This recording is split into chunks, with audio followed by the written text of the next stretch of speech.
Lat Dior Ngoné Latyr Diop, figure centrale de notre panthéon national. Ces hauts faits d'armes dans la résistance anticoloniale en ont fait un héros national du Sénégal. Le Damel du Cayor a tenu tête à la France coloniale durant plus d'un quart de siècle. Il a accompli cet exploit avec des moyens techniques et militaires relativement limités, dans un contexte d'offensive généralisée des puissances impériales européennes décidées à se partager l'Afrique, continent que le commerce atlantique de la traite des esclaves avait déjà durement éprouvé. Partout sur cette terre d'Afrique, ce monument commémoratif aurait pu trouver sa place, mais nulle part mieux qu'à Thiès, il ne pouvait être érigé. Il y fait l'écho à l'avenue éponyme du héros national déjà situé au cœur de son espace urbain. C'est bien à Thiès, à l'époque un village du Tchangin, toponyme aujourd'hui déformé en Diakhène, que le Damel à peine élu rassembla son armée en vue de restaurer la souveraineté du Kayor sur les provinces amputées du royaume par la colonie. Nombreux furent les combattants qui tombèrent au champ d'honneur en ce jour mémorable du mois de mai 1863. Ce fut là tout le début d'une carrière politique exceptionnelle de plus d'un quart de siècle de luttes acharnées menées par Lat Dior Diop pour la défense de la souveraineté de son pays. Le fin stratège qu'il fut était doublé d'un homme politique avisé. Son refus de transiger sur la souveraineté du Kayor l'a poussé à refuser la construction du chemin de fer par la colonie. Déchelé, où il rencontra son destin, relève plus des divisions de la classe politique du royaume que de la puissance de feu de l'armée coloniale.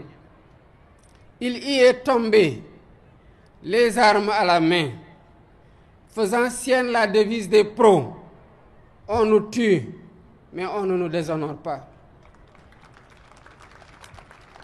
Mesdames, Messieurs, la cérémonie à laquelle nous assistons ce jour s'inscrit dans la longue tradition de célébration de ces héros de la lutte anticoloniale. Les récits épiques, transmis de génération en génération par les maîtres de la parole et les travaux des historiens de métier, ont fourni de la matière à travailler aux artistes, aux dramaturges, aux poètes, qui tous en ont tiré des œuvres créatrices de nos imaginaires collectifs. À la suite du président Amadou Cissé Dia, qui a galvanisé la génération des indépendances avec son œuvre Les derniers jours de Lat Dior, suivi de la mort du Damel, Thierno Ba nous a invités à vivre une valeur cardinale portée par le Damel dans la pièce de théâtre intitulée Lat Dior, le chemin de l'honneur. Parce que nous sommes dans le Tchangin, aux portes du Kayor, nous ne pouvons pas manquer de saluer la mémoire d'un des valeureux fils du terroir, contemporain du Damel et dont les hauts faits d'armes de la lutte anticoloniale sont certes moins connus, mais n'en sont pas moins héroïques. Je veux nommer Kagne Faye, qui a défié l'ordre colonial en verrouillant les voies de passage des caravanes des traitants de l'arachide entre le Baol et la ville portuaire de Rufisque. On prit part à ces combats des hommes et des femmes de valeur attachés à préserver de l'intrusion coloniale les terroirs du Lékhar, du Djobas, du Palor, du Ndout et du Safi, aujourd'hui polarisés par la ville de Thiès. La recherche devra exhumer les traces historiques de ces luttes pour en célébrer les acteurs et magnifier leurs œuvres. Il ne fait aucun doute que le prestigieux Panthéon national continuera de s'enrichir de monuments, d'œuvres d'art et d'ouvrages littéraires célébrant les hommes et les femmes qui, à l'image de Lat Dior Ngoné Latyr Diop, ont marqué de leurs empreintes indélébiles les plus glorieuses pages de notre histoire.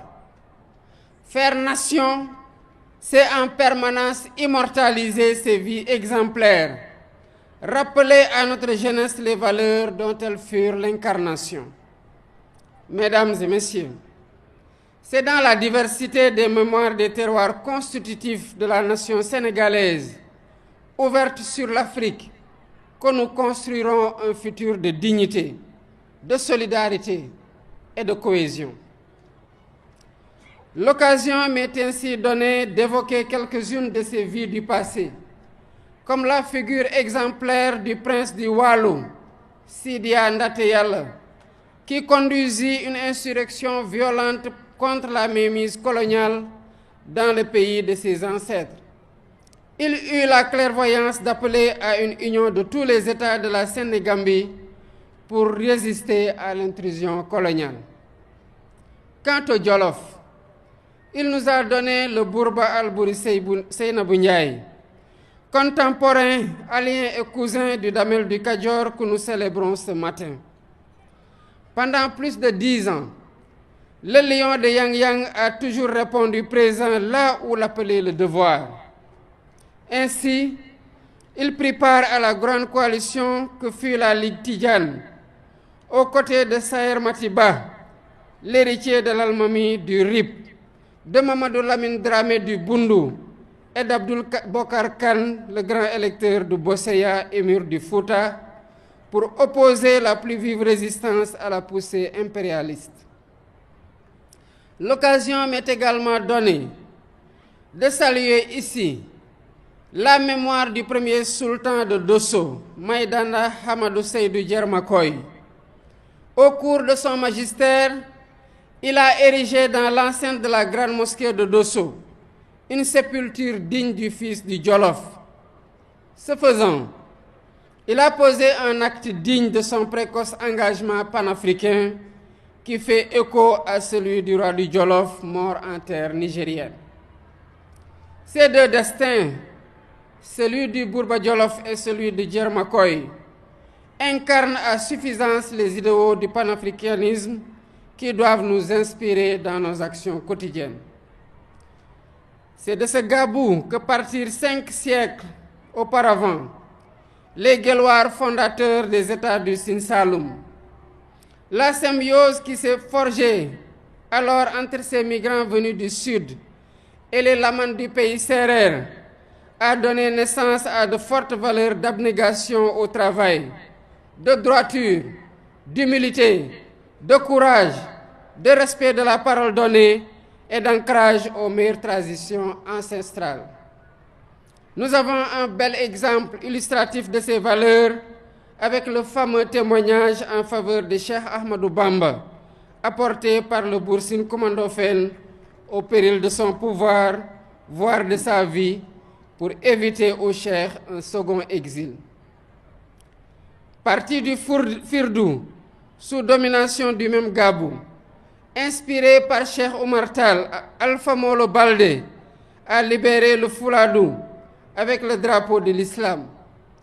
Son fils et successeur Moussa Molo, pris en tenaille entre les rivalités conquérantes de la France, de l'Angleterre et du Portugal, leur a opposé une forte résistance en jouant sur leur rivalité. Quant à la Basse-Casamance, elle nous donne une leçon de longue résistance populaire contre l'intrusion coloniale. Village par village, les hommes et les femmes de cette région ont réussi à préserver l'intégrité de leur terroir jusqu'à la veille de la Grande Guerre. Aline Sitoé Diatta, la dame de Cabrousse, a repris le flambeau qui ne s'est jamais éteint. L'histoire retiendra de cette figure historique décédée en déportation au Soudan en 1944 sa farouche lutte contre la remise en cause de la civilisation agraire du terroir, base de la souveraineté alimentaire. Des hommes nouveaux ont repris l'étendard de la lutte, à travers la formation de communautés religieuses adossées sur une spiritualité inaccessible aux armes du colonisateur. Ils ont fait échec à son projet d'aliénation culturelle, analysé comme le plus grand cancer, le plus grand danger porté par la colonisation. Cheikh Sadbou, Amadou Ngoné Ndak Seck, Cheikh Abdoulaye Niass, Cheikh Bou Kounta, Seydi El Hadji Malick Sy, Cheikh Ahmadou Bamba Mbacké, Limamou Laye Thiaw ont apporté une réponse efficace à la crise des sociétés sénégambiennes de la fin du XIXe siècle. Cette réponse trouva ses assises sur la production d'une alternative intellectuelle et religieuse au projet colonial. Ils ont ainsi réussi à préserver l'essentiel, c'est-à-dire la foi en Dieu, les valeurs cardinales du travail, de la droiture, de l'intégrité, nourries par les textes des penseurs soufis. Ils sont alors devenus les figures emblématiques de la résistance culturelle et non violente à la domination coloniale et le refuge de tous ceux qui, déboussolés par les turbulences politiques et sociales, cherchent refuge auprès d'un maître pour donner sens à leur vie.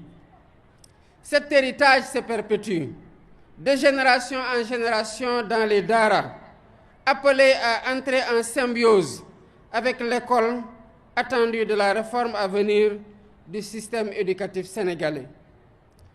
Donner ce poids aux daras, c'est renouer avec la longue histoire du mouvement maraboutique, tel qu'il apparaît dans ces pages d'histoire. Sa plus grande victoire intersénégalaise est advenue au Fouta, avec la révolution Torodo de 1776, conduite par les deux grandes figures que sont Thierno Souleymane Baal et Abdoul Kadir Kane. Formés à Pire, à Koki, au Fouta Djalon, au Bundu et dans les Zaouïas de la Mauritanie, les révolutionnaires ne se sont pas enfermés dans leurs livres au contenu maîtrisé. Ils ont élaboré et mis en œuvre un programme de transformation radicale du Fouta, en instituant un système politique électif et décentralisé d'une étonnante modernité. Toutefois, c'est l'éducation qui s'érige comme levier principal de la transformation du système social, avec la mise en place d'un puissant réseau scolaire qui irrigue le Fouta du Dimar au Damga.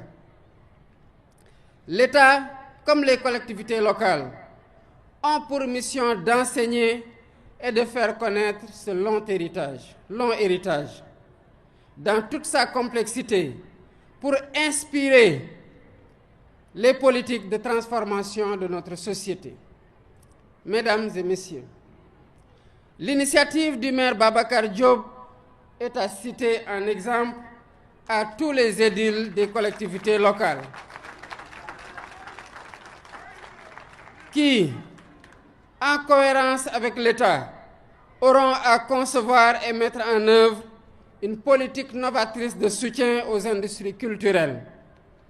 Accompagner les artistes et les créateurs culturels participe à bâtir notre patrimoine matériel et immatériel, le vin incontournable de notre vivre ensemble. Au-delà de la dimension esthétique, l'œuvre que nous avons inaugurée aujourd'hui, à l'image de tant de produits, de l'imagination créatrice de nos artistes, cinéastes, littéraires et porteuses d'une efficace fonction pédagogique dans la transmission de nos valeurs et vertus les meilleures. L'école doit s'emparer de cette mémoire, quel qu'en soit le support, pour former en notre jeunesse les bâtisseurs d'une nation souveraine et ouverte aux idéaux du panafricanisme. Le parrainage de nos rues, de nos places publiques, nos infrastructures sportives et culturelles, de nos écoles et édifices publics et privés est appelé à davantage puiser ses noms dans ce patrimoine partagé, ce socle de référence collective sur lesquels s'édifie notre imaginaire national et nos convictions patriotiques. Continuer à faire patrie c'est renforcer cette perspective de l'unité à partir de toutes les sources qui alimentent la mémoire nationale forte de sa diversité. Aujourd'hui, nous célébrons Lat Dior Ngoné Latyr Diop, dans une ville où se sont écrites des pages glorieuses de notre histoire. Mesdames et messieurs, Thiès est aussi la ville des cheminots qui se sont illustrés dans tous les combats pour la liberté et la justice sociale. Ils ont payé au prix fort cet engagement militant. Semben Ousmane a immortalisé la longue grève des cheminots de 1947 dans une œuvre devenue classique, Les bouts de bois de Dieu. Moins connue est la grève de 1938, qui s'est achevée dans un bain de sang le 27 septembre de la même année. Un autre massacre colonial que vous avez immortalisé, Monsieur le maire, avec l'érection d'un monument au bout de l'avenue Aïnina Fall, à l'entrée de la cité Ibrahima Sarr, du nom d'un des leaders de la grève de 1947. Nous étions au crépuscule du Front populaire. Les prodromes des heures sombres de la Deuxième Guerre mondiale assombrissaient l'horizon. Est-il besoin de le rappeler? Le conflit mondial s'est achevé pour l'Afrique avec le massacre de Thiaroye, des tirailleurs sénégalais, le 1er décembre 1944. Nous venons d'en commémorer le 80e anniversaire afin que jamais ne s'éteigne la contribution des hommes et des femmes d'Afrique à l'édification d'un monde toujours plus humain parce que plus juste.